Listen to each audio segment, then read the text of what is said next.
Bismillahirrahmanirrahim. Assalamu alaikum. Welcome to Executive Coaching Center's online sessions. Now, today we'll study the lecture number 3.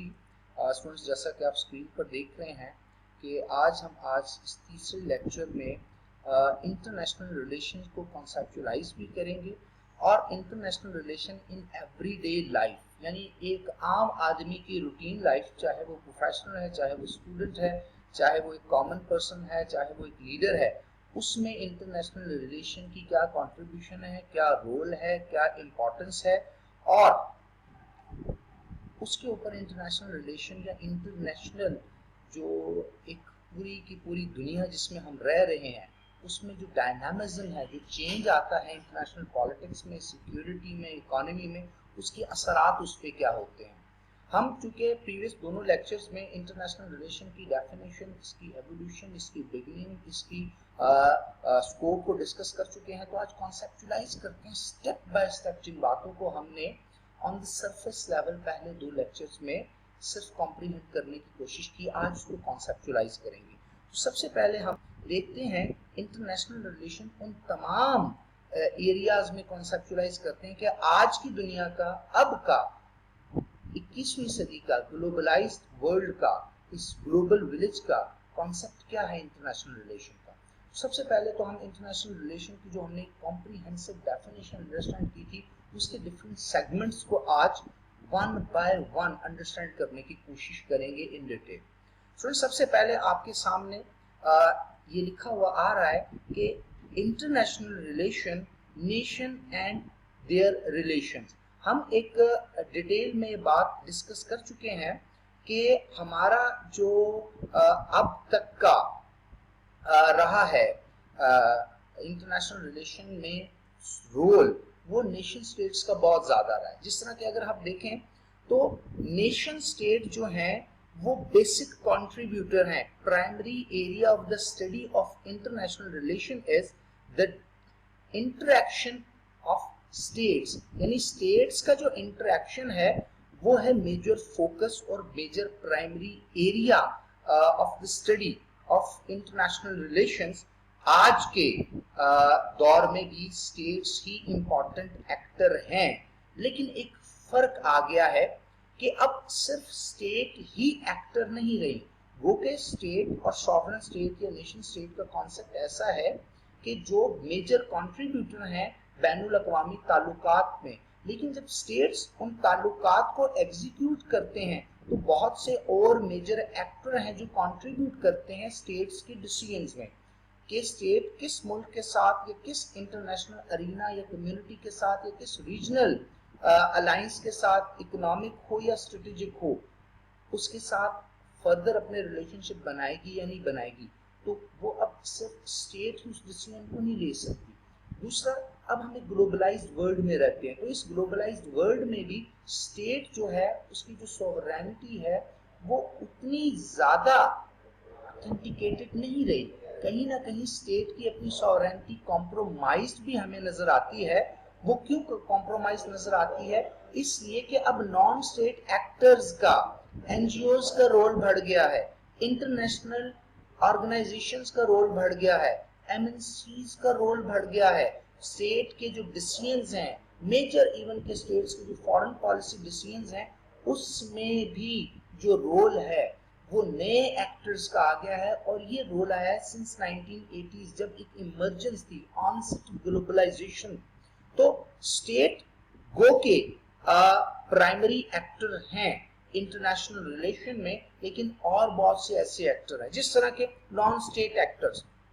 Normally ये जो concept है media, electronic media और print media में ज्यादातर जो लिखा और पढ़ा जाता है, ये वॉर ऑन टेरर के बाद 2001 9/11 के बाद नॉन स्टेट एक्टर्स का कॉन्सेप्ट आम कॉमन मैन, एक आम स्टूडेंट के लिए ऐसा है जैसा टेररिस्ट नॉन स्टेट एक्टर्स होते हैं, जैसा वो एलिमेंट्स जो मिलिटेंसी करते हैं, वो एलिमेंट्स जो कहीं ना कहीं अपने जो वेस्टेड इंटरेस्ट है उनके लिए किसी और स्टेट के इंटरनल और एक्सटर्नल अफेयर्स में कंट्रीब्यूट करते हैं या इंटरवीन करते हैं, उनको नॉन स्टेट एक्टर कहा जाता है और नॉर्मली कंसिडर किया जाता है कि वो नॉन स्टेट एक्टर सिर्फ टेररिस्ट ऑर्गेनाइजेशन या मिलिटेंट ऑर्गेनाइजेशन ही होती हैं। यस, वो भी नॉन स्टेट एक्टर्स हैं, लेकिन उसके अलावा नॉन स्टेट एक्टर की सिंपल डेफिनेशन वो है कि वो एलिमेंट इंटरनेशनल कम्युनिटी के अंदर जो अपना वजन रखता हो, अपना इन्फ्लुएंस रखता हो, लेकिन वो स्टेट ना हो, वो इंटरनेशनल डिसीजन मेकिंग का पार्ट हो, या स्टेट्स को इतना डोमिनेट कर ले, या स्टेट को इतना ज्यादा अपने उस कंट्रोल्स के साथ डील करे कि स्टेट उसके रोल के बगैर अपने डिसीजन न ले सकें। जिस तरह आज के इस मीडिया के दौर में इंटरनेशनल नॉन गवर्नमेंटल ऑर्गेनाइजेशंस आप वॉर या पीस एरियाज में पूरी दुनिया में देखते हैं, international non governmental organisations INGOs का बड़ा रोल है, ह्यूमन राइट्स ऑर्गेनाइजेशंस का बहुत ज्यादा रोल्स है, आपको बहुत ज्यादा इंटरनेशनल फाइनेंशियल इंस्टीट्यूशंस का रोल नजर आता है, IFC जिसको बोलते हैं, मल्टीनेशनल कॉर्पोरेशंस का रोल नजर आता है। एक से ज्यादा ममालिक में वो जो मल्टीनेशनल कॉर्पोरेशंस काम कर रही हैं, PepsiCo, Coca Cola, Nestle, Toyota, Honda और इस तरह बड़े बड़े ब्रांड्स आपको एक से ज्यादा ममालिक में नजर आते हैं, और इनकी जो प्रोडक्ट्स हैं उनकी सेलिंग के पीछे भी बहुत से पॉलिटिकल डिसीजंस होते हैं। मेजरली अगर आप देखें तो मेजर जो वर्ल्ड पावर्स हैं जिसमें अमेरिका कंसिडर किया जाता था 1992 यानी 1992 after the dismemberment of Soviet Union as a sole super power, उस जैसे सोल सुपर पावर मुल्क में भी उनकी फॉरेन पॉलिसी डिसीजंस में भी उनके मेजर पॉलिटिकल और स्ट्रेटेजिक एक्शंस के पीछे भी MNCs का रोल रहा है। इसी तरह अगर हम देखते हैं तो GATT general agreement on tariff and trade 1945 के बाद ये ऑर्गेनाइजेशन बनती है। इसी तरह हम देखते हैं UNO की डिफरेंट ब्रांचेस हैं। इसी तरह हम देखते हैं 1996 में वर्ल्ड ट्रेड ऑर्गेनाइजेशन WTO का रोल, इसी तरह IMF का आपको रोल, इंटरनेशनल मॉनेटरी फंड का रोल, इसी तरह international bank for reconstruction and development IBRD जिसको बाद में वर्ल्ड बैंक भी कहा गया। तो ये वो बड़े इदारे हैं, ये वो बड़े नॉन स्टेट एक्टर्स हैं जो कि स्टेट्स नहीं है, लेकिन फिर भी इंटरनेशनल रिलेशन में इनकी कंट्रीब्यूशन हमें कोल्ड वॉर एरा में और after cold war, post cold war era और पोस्ट 9/11 एरा आज तक बहुत ज्यादा नजर आई, और अब तो इसमें मीडिया का बहुत ज्यादा रोल आ गया। तो हम ये समझने में बड़ा, हमें इसको कॉम्प्रिहेंड करना बड़ा आसान है कि अब इंटरनेशनल रिलेशन की जो स्टडी है, जो स्कोप है, वो नॉन स्टेट एक्टर्स के बगैर इंटरनेशनल रिलेशन इनकम्प्लीट है। It is also the significant study of international relation के आप नॉन स्टेट एक्टर्स का रोल और उसकी कंट्रीब्यूशन को भी देखें। इसके साथ साथ एक और बड़ी खूबसूरत बात की गई कि इंटरनेशनल रिलेशन जो है अब वो बढ़ चुका है, अब सिर्फ एक रीजन की, एक मेजर कंट्री की या किसी एक इकोनॉमिक जाइंट या इकोनॉमिकली पावरफुल जो रीजन है उसकी डिसीजन मेकिंग पर ही दुनिया नहीं चलती। अब पूरी दुनिया डाइवर्सिफाइड हो चुकी है और इंटरनेशनल पॉलिटिकल इकोनॉमी का दौर है, ग्लोबल पॉलिटिकल इकोनॉमी का दौर है। जैसे कि वो यहाँ पर कहता है कि with the onset of globalisation from mid 1980s a renewed interest in international political economy has developed among scholars along with political and security angles। यानी पहले इंटरनेशनल रिलेशन सिर्फ politics, international global political issues या global security या globally कुछ elements of economy को deal करता था, लेकिन अब इकोनॉमी जो है वो इंटरनेशनल रिलेशन का एक मेजर इंग्रेडिएंट है। जिस तरह वो कहता है study of international relations is frequently analyzed today with the help of economic views। ये बड़ा डिटेल्ड और बड़ा इन डेप्थ एनालिसिस है। एक बड़ी खूबसूरत बुक है 2013 में उसकी सेकंड एडिशन पब्लिश हुआ, ग्लोबलाइजेशन और ग्लोबल पॉलिटिकल इकोनॉमी से रिलेटेड। इस बुक में एक बड़ी खूबसूरत डेफिनेशन है और वो डेफिनेशन ये कहते हैं कि in contemporary world economy is politics and politics is economy। अगर आपके पास पैसे हैं तो आप अथॉरिटी के लिए पूरी दुनिया के साथ अपनी अथॉरिटी, अपनी हेजमनी को जो है इन्फोर्स करने के लिए उस इकोनॉमी को यूज करते हैं, और वो ममालिक जो अथॉरिटेटिव हैं और पॉलिटिकली स्ट्रांग हैं वो इस पॉलिटिकल अथॉरिटी को यूज करते हुए इकोनॉमिक गेन्स लेते हैं। इस सेंस में पॉलिटिकल इकोनॉमी की स्टडी भी एक इम्पॉर्टेंट और इंटेग्रल पार्ट है इंटरनेशनल रिलेशन का। इसका मतलब ये हुआ कि international relation without studying global और international political economy is quite incomplete. तो हम फिर कॉन्सेप्चुलाइज करने में कामयाब होते हैं कि इंटरनेशनल रिलेशन का स्कोप जो है, उसका एरिया जो है वो अब बहुत ज्यादा ब्रॉडर हो गया। इसके बाद बात की जाती है इंटरनेशनल सिक्योरिटी की। अगर स्टूडेंट्स हम हिस्टोरिकली देखें 19th और 20th सेंचुरी में, तो हमें एक स्पेसिफिक एरिया मिलेगा जिसमें हम देखते हैं वॉर को, जो कि इंटरनेशनल रिलेशन का मेन फोकस भी रहा है हिस्टोरिकल पर्सपेक्टिव्स में और डिफरेंट एराज में। आज के दौर में वो जो वॉर है वो डिस्पर्स कर गई है, एक्सपेंड कर गई है पूरे ग्लोब में, और अब पूरा ग्लोब ही उस वॉर की वजह से, उस वॉर हिस्टीरिया की वजह से, उस वॉर के इफेक्ट्स की वजह से कहीं ना कहीं अफेक्टेड होता है सोशली, पॉलिटिकली, इकोनॉमिकली। तो अब क्या हुआ, अब जो सिक्योरिटी है वो ग्लोबल एक इशू बन चुका है।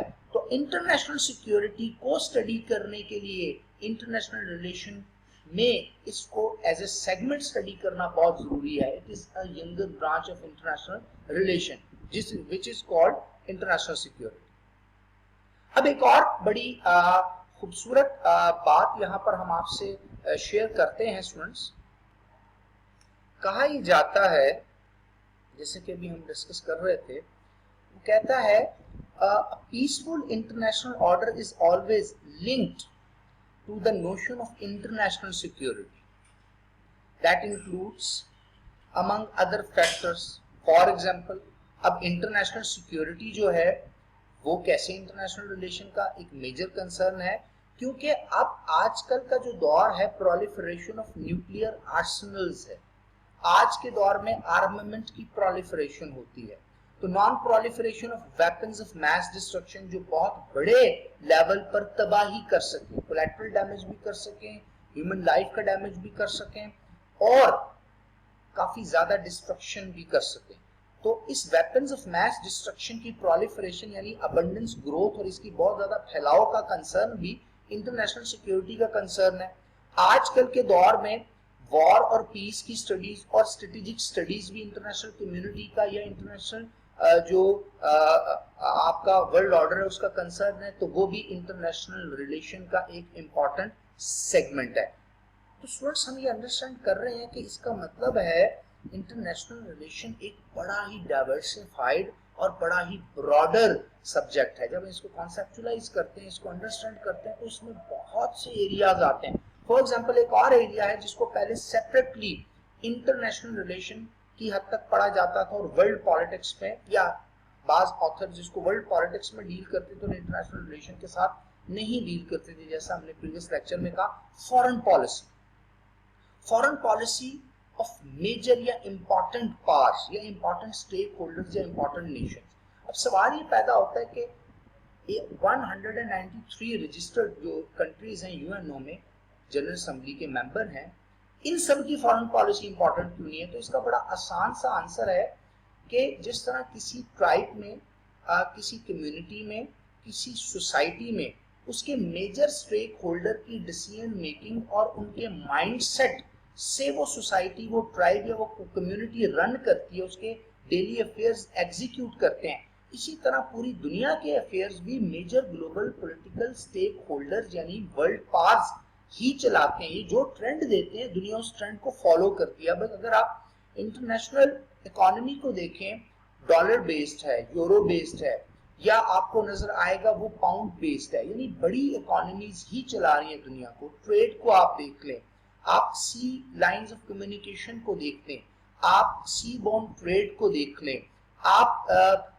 डिजिटल मार्केट को देख लें, इलेक्ट्रॉनिक मार्केट को देख लें, मीडिया, इलेक्ट्रॉनिक मीडिया को देख लें, सोशल मीडिया को देख लें, ये सब के सब ट्रेंड्स आपको मेजर ग्लोबल पॉलिटिकल कंट्रीज या पॉलिटिकल स्टेक होल्डर्स या मेजर पार्ट्स से ही मिलते हैं, वहीं से ये इनिशिएट करते हैं, मर्ज करते हैं और पूरी दुनिया में फिर डिफरेंट लेवल्स पर इनके कंट्रोल्स हैं। इसी तरह उन ममालिक की फॉरेन पॉलिसी को पढ़ना और अंडरस्टैंड करना कि वो 2000 के अवाइल में, यानी द इनिशियल जो years हैं of 21st century के फर्स्ट डिकेड के इनिशियल years में उनकी पॉलिसी क्या थी, end of first decade of 21st century क्या थी, 2018 यानी अब का ये जो सेकंड डिकेड चल रहा है इसमें क्या होगी, आने वाले जो डिकेड्स हैं 2025 या 2030 का इन इकोनॉमीज या इन मेजर पॉलिटिकल एक्टर्स का क्या विजन है, उनको अंडरस्टैंड करना बड़ा जरूरी है, उनके फॉरेन पॉलिसी डिसीजंस को अंडरस्टैंड करना बड़ा जरूरी है। और वो आप पढ़ते हैं इंटरनेशनल रिलेशन के सेगमेंट में। It means that international relation major global political stake holders की फॉरेन पॉलिसी को भी डील करता है। और जब आप ये चीजें पढ़ते हैं और अंडरस्टैंड करते हैं तो आपको समझ आती है कि दुनिया किस तरफ जा रही है, दुनिया के नए ट्रेंड्स क्या हैं। जिसकी एक मिसाल मिलती है ओबामा का जो सेकंड टर्म थी, उसमें एशिया पैसिफिक में पिवट पॉलिसी या रीबैलेंस पॉलिसी का कॉन्सेप्ट सरफेस किया। और एशिया पैसिफिक में ऑब्वियसली बात है, जो America, United state of America या ओबामा है, उसकी टीम जो थी वो चाइना को बैलेंस करने की बात करते हैं और वो अलायंस बनाते हैं जापान के साथ और ऑस्ट्रेलिया के साथ और आसियान की कुछ नेशंस के साथ। तो अगर आप देखें तो चाइना का भी एक विजन है 2030 का, चाइना का 2040 का विजन भी है, सी पैक और one belt one road China की फॉरेन पॉलिसी, अमेरिका की मिडिल ईस्ट में फॉरेन पॉलिसी। तो इनको जब देखते हैं तो फिर आपको दुनिया के ट्रेंड्स पता चलते हैं और वो भी इंटरनेशनल रिलेशन के स्कोप में है और बड़ा ही इंपॉर्टेंट सेगमेंट है। इसी तरह इंटरनेशनल रिलेशन को समझने के लिए हमें ग्लोबलाइजेशन के कॉन्सेप्ट को समझना होगा। फास्ट मूविंग ट्रेन्स, आज हम खुद ग्लोबलाइजेशन के ही के साथ एक ट्रेनर के साथ पूरी दुनिया कनेक्टेड होती है।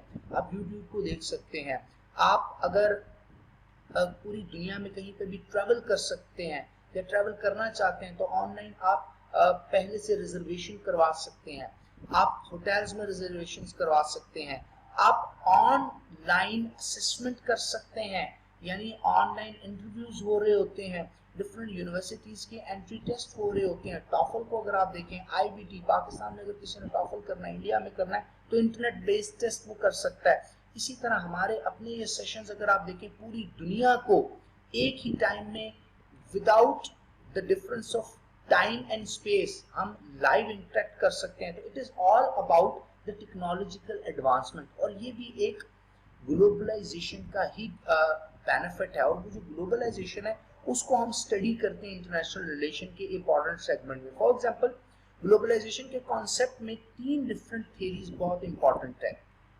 एक स्कूल ऑफ थॉट ग्लोबलाइजेशन के हक में है जिसको हाइपर ग्लोबलिस्टिक कहते हैं। एक स्कूल ऑफ थॉट जो ग्लोबलाइजेशन के एंटा है और वो ये कहते हैं कि ग्लोबलाइजेशन इज कन्फाइंड और इसके जो बेनिफिट है वो कन्फाइन है स्पेसिफिक रीजन ऑफ नॉर्थ या उन मेजर कंट्रीज या इकोनॉमीज तक जिसने इसको प्रमोट किया। और इस इंटीग्रेशन से और इस इंटरट्वाइंड एक्टिविटी से पूरी दुनिया को ग्लोबली आपस में ज्वाइन इंटरट्वाइन करने से ज्यादा बेनिफिट वो कंट्रीज, वेस्टर्न इंडस्ट्रियलाइज्ड कंट्रीज लेते हैं। इस थ्योरी को जो स्कूल ऑफ थॉट फॉलो करता है उसको हम स्केप्टिक्स कहते हैं और स्केप्टिकल व्यू है। इसी तरह एक व्यू है ग्लोबलाइजेशन के बारे में जिसको ट्रांसफॉर्मेशनलिस्ट डील करते हैं। इंशाल्लाह जब हम ग्लोबलाइजेशन का पूरा चैप्टर अंडरस्टैंड करेंगे इन थ्योरीज को भी हम पढ़ेंगे। इसका मतलब ये हुआ कि इंटरनेशनल रिलेशन के जो अंडरस्टैंडिंग और कॉन्सेप्चुअलाइजेशन उसमें ग्लोबलाइजेशन एक मेजर इंपॉर्टेंट फैक्टर है। हमने डिस्कस किया था इंटरनेशनल एनवायरनमेंट को। आप देखें आज की दुनिया में इंडस्ट्रियलाइजेशन की वजह से, पॉपुलेशन की वजह से और बहुत से ऐसे ह्यूमन एक्टिविटीज हैं जिसकी वजह से एनवायरनमेंट डैमेज हुआ। और वो जब एनवायरनमेंट डैमेज होगा तो पूरी की पूरी ग्लोब को, पूरे के पूरे वर्ल्ड को, पूरी की पूरी दुनिया को उसकी जो कॉन्सिक्वेंसेस है उसको फेस करना है। इसका मतलब है इंटरनेशनल एनवायरनमेंट स्टडीज भी अब इंटरनेशनल रिलेशन की ही स्कोप में आती है। और इंटरनेशनल रिलेशन इतना ब्रॉडर सब्जेक्ट है कि इंटरनेशनल एनवायरनमेंट को भी डील करने के लिए इंटरनेशनल रिलेशन बड़ा इंपॉर्टेंट है। यानी इंटरनेशनल रिलेशन को कॉन्सेप्चुअलाइज करने के लिए अब आपको इंटरनेशनल एनवायरनमेंट को भी अंडरस्टैंड करना होगा। फॉर एग्जांपल, वो कहता है stable and a peaceful international order is dependent on environmental issue in today's world. अगर दुनिया ही स्टेबल नहीं रहेगा, ग्लोबल वार्मिंग की वजह से फ्लड्स आएंगे, सुनामीज आएंगे, अर्थक्वेक्स आएंगे, जो डिफरेंट आपकी जो लेयर्स ऑफ क्रस्ट हैं प्लेट टेक्टोनिज्म का एक फिनोमेना है, ज्योग्राफी के स्टूडेंट्स इसको समझते होंगे। अगर वो टेक्टोनिज्म, प्लेट शिफ्टिंग के कॉन्सेप्ट्स हैं, नए से नए न्यूक्लियर एक्सप्लोजन करने से, चाहे वो पानी में करें चाहे खुश्की पर करें, नए से नए आर्टिफिशियल इंटेलिजेंस के नए से नए इन्वेंशन और डिस्कवरीज और एक्सपेरिमेंट करने से इम्बैलेंस क्रिएट हुआ है, इकोसिस्टम में इम्बैलेंस क्रिएट हुआ है, फूड चेन में इम्बैलेंस क्रिएट हुआ है, सीजन और वेदर के शिफ्ट में इम्बैलेंस क्रिएट हुआ है। तो इस इम्बैलेंस का इफेक्ट पूरी दुनिया पे आएगा और उसको भी फिर कैटर करने के लिए इंटरनेशनल कम्युनिटी को इकट्ठे उसको रिजॉल्व करना है और ग्रीन एनवायरनमेंट या ग्रीन रेवोल्यूशन का कल्चर जो है उसको प्रमोट करना, और ये भी इंटरनेशनल रिलेशन के ही प्रव्यू में। इंटरनेशनल टेररिज्म, हम देखते थे कि पहले टेररिस्ट एक्टिविटीज किसी एक मुल्क के अंदर से ही जन्म लेती थी, इमर्ज करती थी और उसी मुल्क को कॉम्प्रोमाइज करवाती थी, उसकी सिक्योरिटी को, उसकी इंटरनल स्टेबिलिटी को, उसकी इकोनॉमी को, उस कंट्री के अपनी सोशल डेवलपमेंट और सोसाइटी को, उस कंट्री की अपनी इकोनॉमिक ग्रोथ को ही डैमेज करती थी। लेकिन with the emergence of 21st century या एडवेंट ऑफ 21st सेंचुरी, एक नया एरा हमारे सामने है, वॉर ऑन टेरर का एरा आया कि पूरी दुनिया में क्रॉस बॉर्डर टेररिज्म हमें नजर आ रहा है, स्टेट स्पॉन्सर्ड टेररिज्म नजर आ रहा है, मिलिटेंट ग्रुप्स नजर आ रहे हैं, और इन्होंने पूरी की पूरी दुनिया को साइमल्टेनियसली एंगेज किया हुआ है, इनसिक्योर किया हुआ है। तो ये भी एक जनरलाइज्ड और कलेक्टिव इशू है पूरी दुनिया के लिए, जिसको इंटरनेशनल रिलेशन डील करता है, क्योंकि इंटरनेशनल रिलेशन पीस स्टडीज को डील करता है, सिक्योरिटी स्टडीज को डील करता है, स्ट्रेटेजिक स्टडीज को डील करता है, वॉर को डील करता है, न्यूक्लियर प्रोलिफरेशन को डील करता है, और बहुत से ऐसे रिलेटेड इश्यूज को डील करता है जो कि टेररिज्म और इंटरनेशनल सिक्योरिटी से रिलेटेड। स्टूडेंट्स, एरिया स्टडीज, बड़ी खूबसूरत बात, आप देखिएगा कि आप ग्लोबल पॉलिटिकल अफेयर्स को, ग्लोबल पॉलिटिक्स को या इंटरनेशनल डिफरेंट स्टेट्स के इंटरेक्शंस को at the same time understand करना अगर शुरू करेंगे तो ये काफी ज्यादा मुश्किल हो जाएगा। इसलिए एरिया स्टडीज भी एक फोकस है इंटरनेशनल रिलेशन का। फॉर एग्जांपल, आप इंटरनेशनल रिलेशन के स्टूडेंट हैं और किसी एक एरिया पे कमांड हासिल करना चाहते हैं, तो उसकी ऑप्शन क्या है कि उस एरिया की डिप्लोमेसी, उस एरिया में रहने वाले ममालिक की फॉरेन पॉलिसी, उन एरिया में रहने वाले ममालिक की आपस में economic policy, security alliances, strategic alliances, trade alliances, trade treaties और पैक्ट्स, उनके अपने बॉर्डर डिस्प्यूट रेजोल्यूशन, उन इश्यूज को देखने के लिए आप उस एरिया की स्टडी करेंगे। इस तरह इसमें बड़ा एक कॉन्सेप्ट हम देखते हैं अमेरिकन स्टडीज, जो आप नॉर्थ साउथ अमेरिका को देखने की कोशिश, उसको अंडरस्टैंड करते हैं। उसके बाद आपको नजर आता है एक और, जिसमें आप देखते हैं अफ्रीकन स्टडीज है, यूरोपियन स्टडीज है, कोल्ड वॉर एरा में बड़ा डिटेल में European, eastern Europe, western Europe को स्टडी किया गया। एशियन स्टडीज है, फिर इसकी सब ब्रांच है, साउथ एशियन स्टडीज है, मिडल ईस्ट की स्टडीज है, अफ्रीकन स्टडीज है। तो ये भी एक इंपॉर्टेंट सेगमेंट है इंटरनेशनल रिलेशन। स्टूडेंट्स, इसके अलावा डिफरेंट रीजन और डिफरेंट एरियाज में अपने अपने ट्रेड एग्रीमेंट होते हैं, जिस तरह एफटीए, फ्री ट्रेड एरियाज हैं, इस तरह नाफ्ता साफ्ता आपने एक कॉन्सेप्ट सुना होगा, नॉर्थ अटलांटिक ट्रीटी ऑर्गेनाइजेशन। इसी तरह सिक्योरिटी पैक्ट भी आपको नेटो के नाम से नजर आते हैं, वार्सा पैक्ट के नाम से नजर आते हैं, आज सिंगाई कॉर्पोरेशन ऑर्गेनाइजेशन में रैट्स के नाम से, रीजनल एंटी टेररिज्म स्ट्रक्चर के नाम से, Russia, China, Uzbekistan, Tajikistan, Kyrgyzstan, Turkmenistan, ये जो 6 स्टेट्स थे जो 2005 में एससीओ बने, उन्होंने एक 2005 में 2002 में एससीओ बने और 2005 में रीजनल एंटी टेररिज्म स्ट्रक्चर बनाया। इन 5-6 ममालिक ने अपनी आर्मीज को ज्वाइन करके एक अलायंस बनाया, जिसको आज के दौर में कहा जाता है एंटी नेटो अलायंस भी है। तो जब आप स्पेसिफिक एरिया को स्टडी करते हैं तो उसमें ये भी आप इन डेप्थ एनालिसिस करते हैं। स्टूडेंट्स, एक और बड़ा इंपॉर्टेंट एरिया के आज के इंटरनेशनल रिलेशन का एक आम आदमी की जिंदगी पे क्या असर, जैसे कि हम अभी तक जितने भी सेगमेंट डिस्कस करते आए हैं, इसको अगर हम सम अप करने की कोशिश करें तो वेरी सिंपल, वेरी क्लियर और वेरी प्रिसाइज।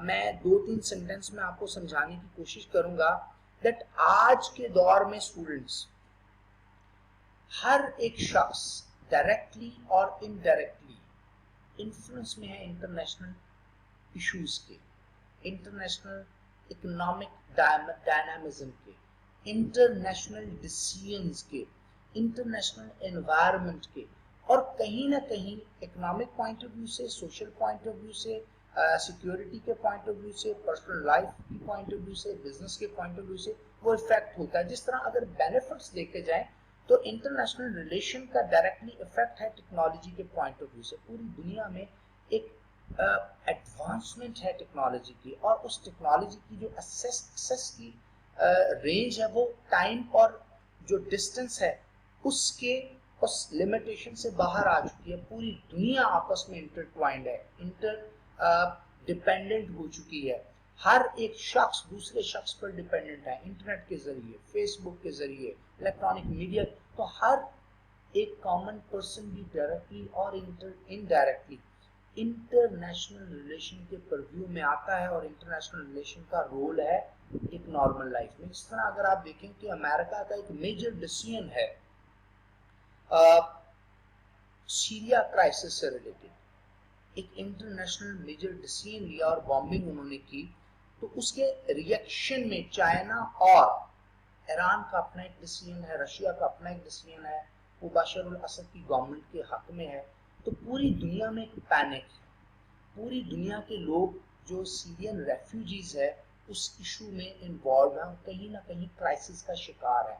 टेररिज्म, पूरी दुनिया इनसिक्योर है टेररिज्म की। आप फ्रांस में देख लें, अमेरिका में देख लें, आप यूके में देख लें, आप और यूरोपियन कंट्रीज में देख लें, पाकिस्तान अफगानिस्तान में देख लें, इंडिया में देख लें, नेपाल में देख लें, यहाँ तक कि आप रिसेंट एग्जांपल है सऊदी अरब में देख लें। तो टेररिज्म से हर मुल्क, हर कंट्री, हर रीजन अफेक्टेड है। इसी तरह टेक्नोलॉजी का बेनिफिट है तो पूरी दुनिया में है।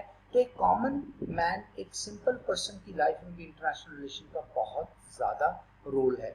आसुस उम्मीद करते हैं कि आज का ये जो लेक्चर है कॉन्सेप्चुलाइजेशन से रिलेटेड, और एक आम आदमी, एक कॉमन मैन की एवरीडे लाइफ में इंटरनेशनल रिलेशन का रोल क्या है, इसके बारे में हम डिटेल में डिस्कस किया हमने।